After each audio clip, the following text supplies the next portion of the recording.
13 తర్వాత లోక్సభ షెడ్యూలు 543 స్థానాలకు 13 తర్వాత కాదు, ఏ రోజైనా ఉండేటువంటి అవకాశం కనబడుతున్నది.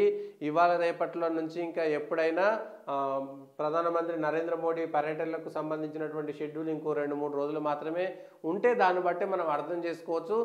పార్లమెంటు ఎన్నికల షెడ్యూలు ఫిబ్రవరి చివరి వారంలో ఎప్పుడైనా జరగవచ్చు, లేదంటే మార్చి మొదటి వారం వరకు ఏ రోజైనా షెడ్యూల్ రావచ్చు అనేటువంటిది ఉన్నది.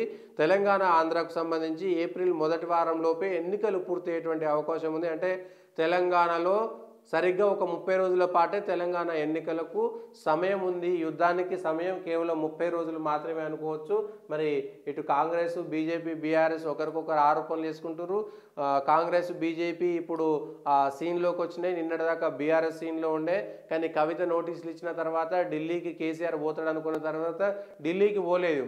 ఢిల్లీలో కేసీఆర్ను పలికిచ్చేటోళ్ళు ఎవరు లేరు అనేటువంటిది స్పష్టంగా ఉన్నది. ఢిల్లీకి ఎవరిని కలవాలనో తెలియదు.